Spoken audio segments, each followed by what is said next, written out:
লম্বিক function ইংরেজির আছে orthogonal function.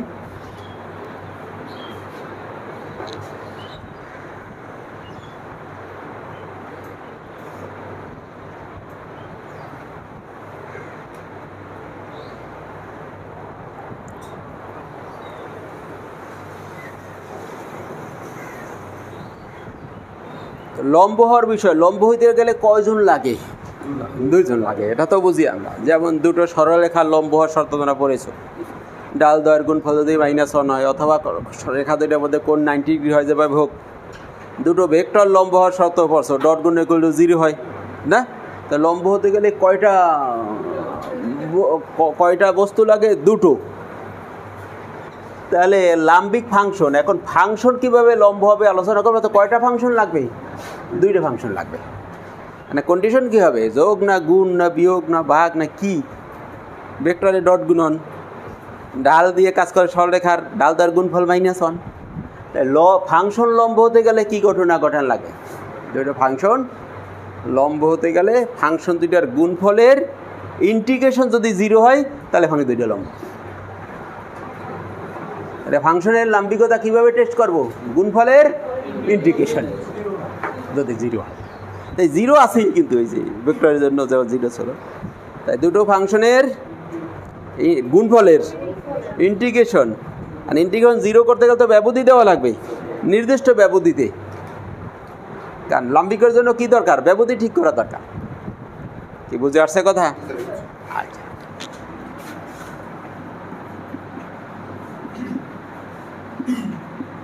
দুটো ফাংশন নিব, আমার সংজ্ঞায় নাম দিলাম f(x) ও g(x).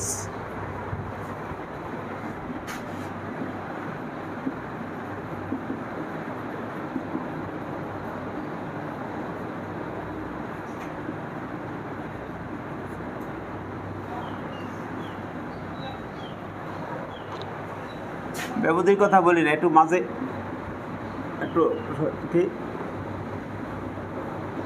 ব্যবধিতে ব্যবধির আমি সংজ্ঞায় এবি ব্যবধি নিলাম। f(x) ও g(x) ফাংশন এতকে এবি ব্যবধিতে পরস্পর লাম্বিক বলা হবে বা লম্ব বলা হবে যদি শর্তটা তো একটু আগে বলছি, ইন্টিগ্রেশন সীমা a to b f(x) g(x) dx = 0 হয়। এই মূল কথা হলো এটা। দুটো ফাংশনের গুণফল একটা নির্দিষ্ট ব্যবধিতে যদি 0 হয় তাহলে গুণফল ইন্টিগ্রেশন 0 হলে ওই ব্যবধিতে সে লাম্বিক। তো ব্যবধি চেঞ্জ করলে ফাংশন লাম্বিক নাও থাকতে পারে, ইন্টিগ্রেশন 0 নাও। উদাহরণ দিলে বিষয়টা ক্লিয়ার হয়ে যাবে।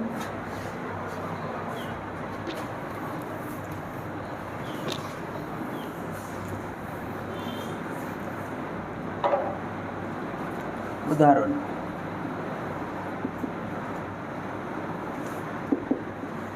-π থেকে +π sin x cos x dx।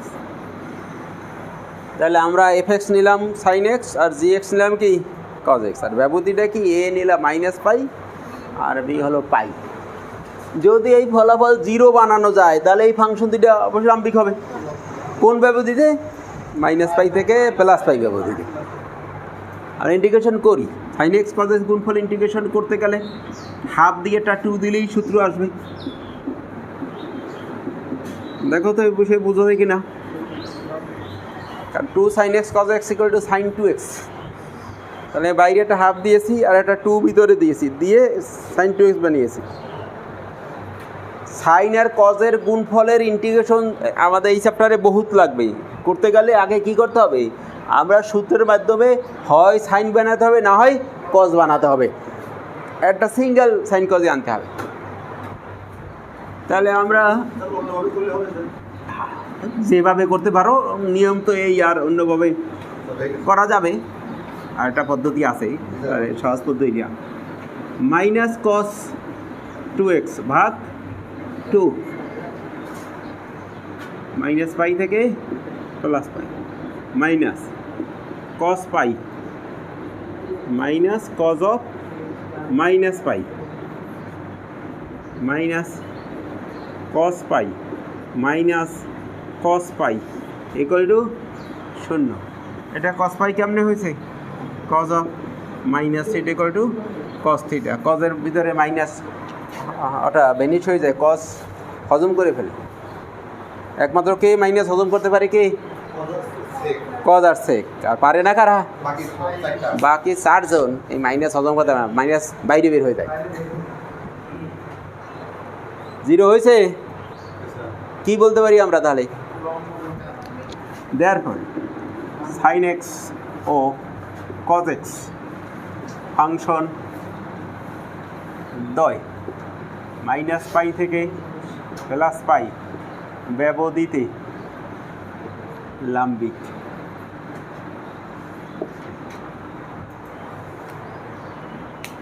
তাহলে দুটো ফাংশনের গুণফল ইন্টিগ্রেশন নির্দিষ্ট ব্যবধিতে যদি 0 হয়, ওই ব্যবধিতে ফাংশন দ্বয়কে লাম্বিক বলা হবে। এখন এইখানে ব্যবধি যদি 0 থেকে পাই করি, তাহলে জীবনে মান 0 হবে না। ঠিক করলে 0 থেকে পাই করা, অর্থাৎ ব্যবধি পাল্টালে ফাংশন লাম্বিক নাও থাকতে পারে। বুঝে আসছে কথা? তাহলে আমরা লাম্বিক ফাংশনের বিষয়টা, এই লাম্বিক ঘটনা কিন্তু আমাদের এই বইয়ের প্রত্যেকটা চ্যাপ্টারে আমাদের ব্যবহার করতে হবে এই কনসেপ্ট।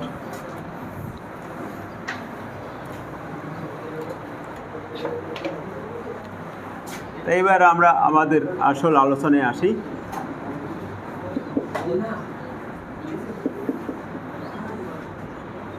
ফুরিয়ার ধারা চ্যাপ্টারের নাম যেটা দিয়ে,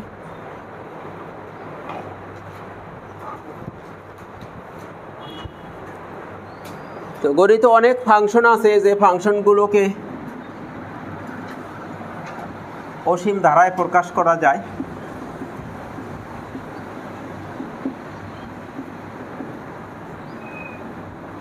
এইটা দেখেছো এই সূত্র কখনো? এখানে দিসি দেওয়ার এফএক্স ফাংশন আর ই টু দেওয়ার এক্স, এই ফাংশনটাকে আমরা একটা অসীম ধারার মাধ্যমে প্রকাশ করেছি।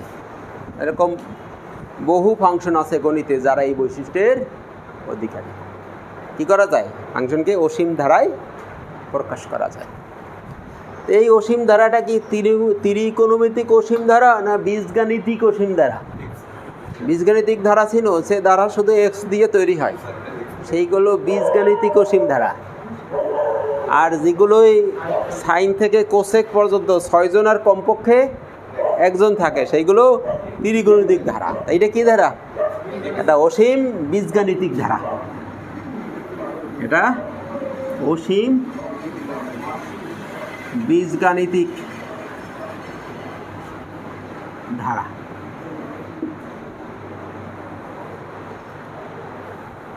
অসীম বীজগাণিতিক।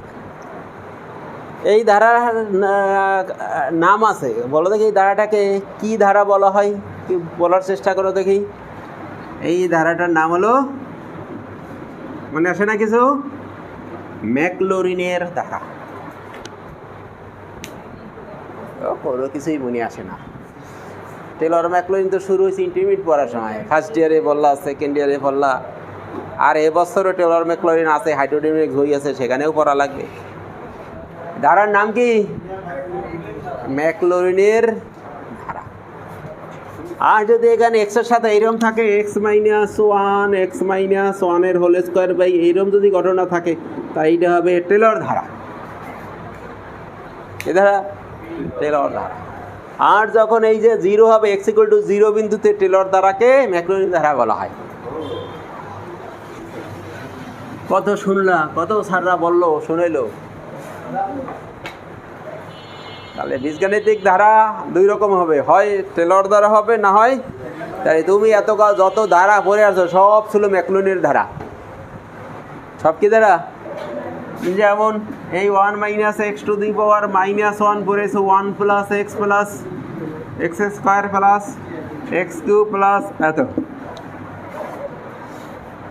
যেমন সাইন এক্স পড়েছে এই এবছর এই বইয়ে এই সাইন এক্স এই ধারা খুব লাগবে, x minus x cube by factorial 3 plus x to the 5 by factorial 5 minus, এগুলো কি নতুন লাগে তোমাদের কাছে? এই যে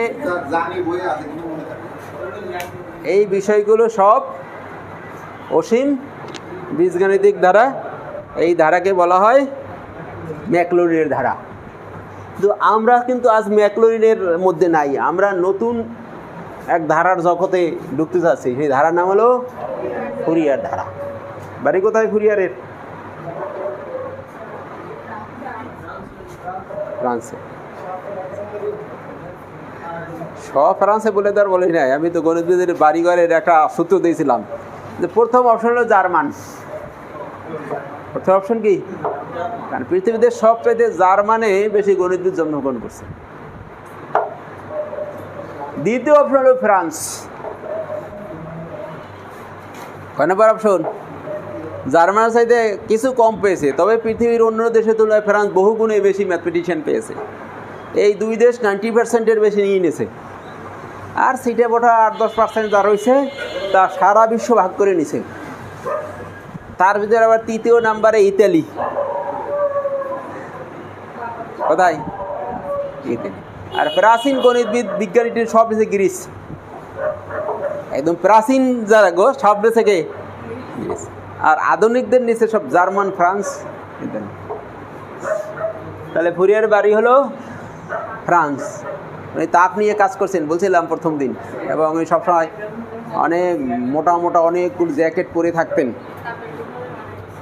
যে বস্তুর মধ্যে তাপের যে মানে প্রভাব এইটা নিজের দেহের মধ্যে উনি পরীক্ষা করেছেন, এবং এই তাপের প্রভাবে নাকি উনি মারা গেছেন। না, লাইফ হিস্ট্রিতে আছে এক কথা। কোথায় আছে লাইফ হিস্ট্রি? যদি 2-1 মিনিট সময় হয় তাহলে গুগলে সার্চ দিলেই হয় ফুরিয়ারের life history of Fourier. Joseph Fourier নাম হলো জোসেফ। জোসেফ নামে বাংলাদেশের একজন লোক আছে, তো বাংলাদেশের শীর্ষ সন্ত্রাসী একজন আছে না, জোসেফ আছে না, শীর্ষ সন্ত্রাসী সুব্রত বাইন, কালা জাহাঙ্গীর, জোসেফ, সুইডেন আসলাম।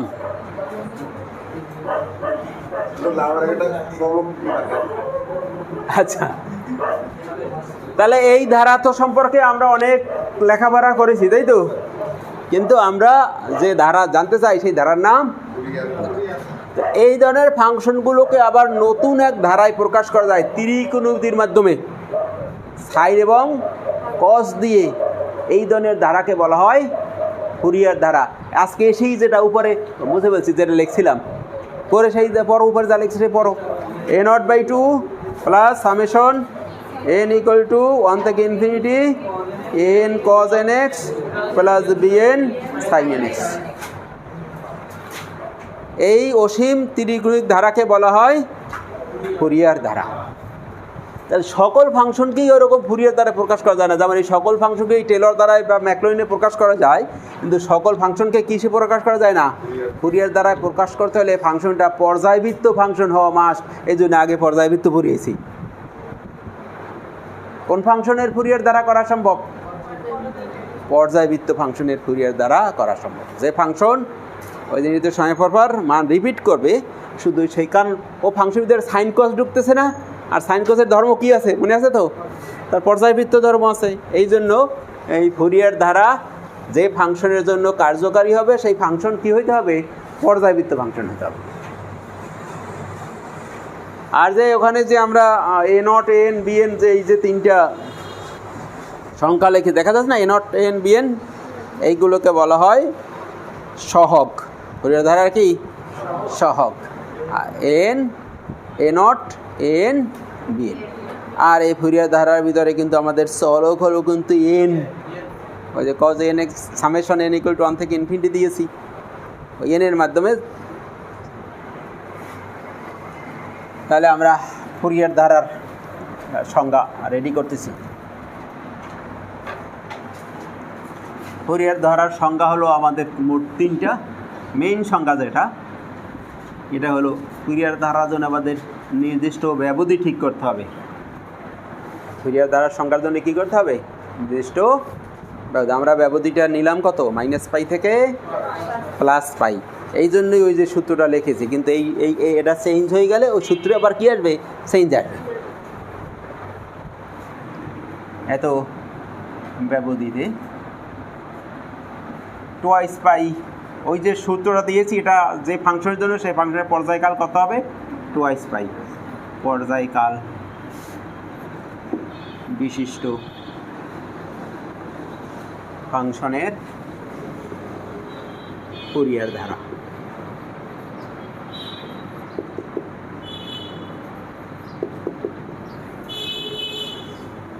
এখন আমাদের ব্যবধির সাথে পর্যায়কালের একটা সম্পর্ক থাকতে হবে। কিসের সাথে?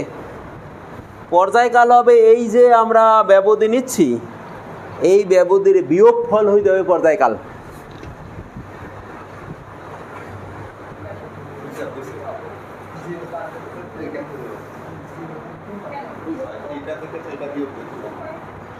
বিয়োগ করা বোঝো না? বিয়োগ করলে 0 হয়ে যায় না? তাহলে এই জায়গায় যে ব্যবধি থাকবে, সেই ব্যবধির বিয়োগফল হবে ফাংশনের পর্যায়কাল হইতে হবে। তাহলে এই ব্যবধির সাথে এই পর্যায়কালের কি থাকবে? অবশ্যই সম্পর্ক থাকবে। তাহলে এই যে এইখানে পরের সংজ্ঞা দেবো -l থেকে +l, পাই উঠে দেওয়া হবে, তখন কি হবে? 2l। তখন কি? এরপরের জেনারেল সংজ্ঞা a থেকে b ব্যবধি, পর্যায়কাল কত হইতে হবে? b - a। তাহলে পর্যায়কালের সাথে ব্যবধির সম্পর্ক কি? ব্যবধির দৈর্ঘ্য আর কি, বিয়োগফল। এই দুই প্রান্তের বিয়োগফল, এইকে ব্যবধির দৈর্ঘ্য বলে। ব্যবধির দৈর্ঘ্য হবে পর্যায়কাল।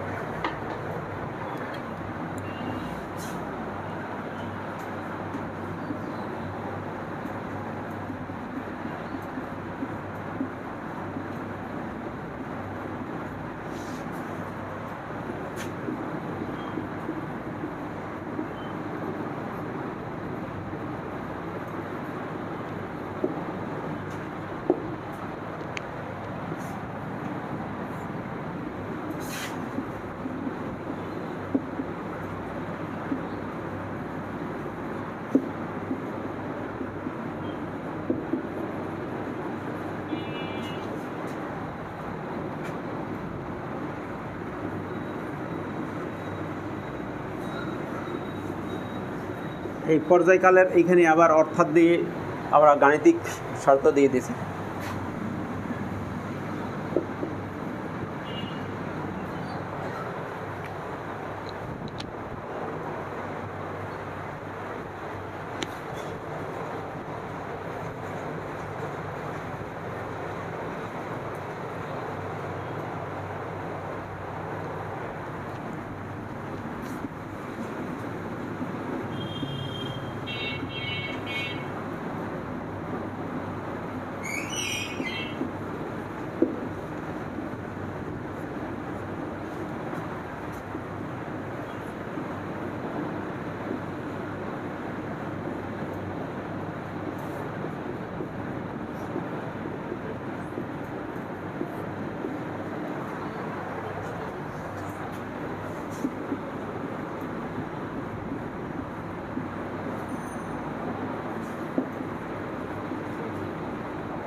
ফুরিয়ার ধারার ভিতরে তিনটে অজানা বিষয় আছে। কি কি?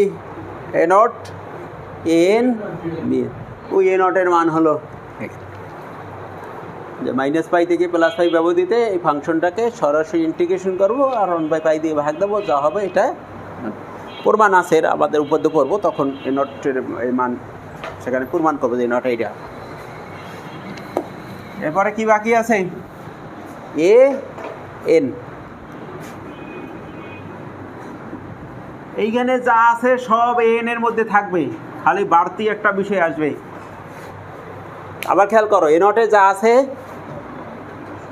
এন এ সব এখানে থাকবে, এইটা ইন্টিগ্রেশন বা এফ এক্স দিয়ে সব থাকবে, শুধু এন এর সাথে কি আছে কজ এন এক্স, এইটা শুধু এই যে গুণ হবে,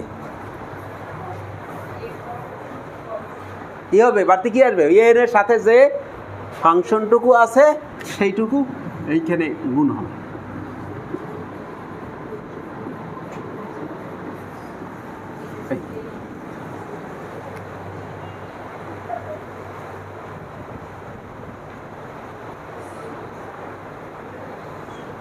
বিএন কি হইতে পারে, তোমার বুদ্ধিজ্ঞান খাটে একটু বলো দেখি। বিএন, বিএন এর জন্য এই জায়গায় সাইন আসবে, আর কি দেখো বিএন এর সাইন আছে, এখানে শুধু সাইন আসবে।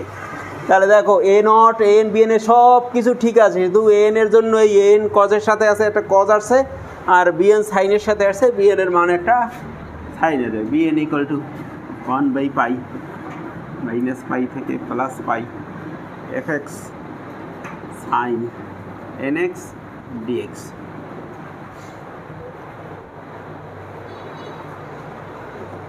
এন এর মান কত থেকে শুরু হবে, এন এর পরিচয় কি, এন এর মান এই যে এইদিকে থাকো, এন ইকুয়াল টু কত দিয়ে শুরু, এন ইকুয়াল টু 1 2 3, তাহলে এই যে এন বিএন এইখানে এন এর মান 1 2 3 ডট ডট ডট, এইভাবে এন এর মান, কারণ এন এর মান 1 দিলে a1 b1, এন এর মান 2 দিলে a2 b2 3 দিলে সব এন, এই এন বিএন এর মধ্যে কিন্তু এটা অসংখ্য এন বিএন, খেয়াল করো, কারণ এই অসীম দ্বারা না, এন এর মান 1 দিলে কি পাচ্ছি a1 b1, এন এর মান 2 দিলে কি a2 b2, এটা ভাঙ্গালে এরকম সব টার্মগুলো আসে।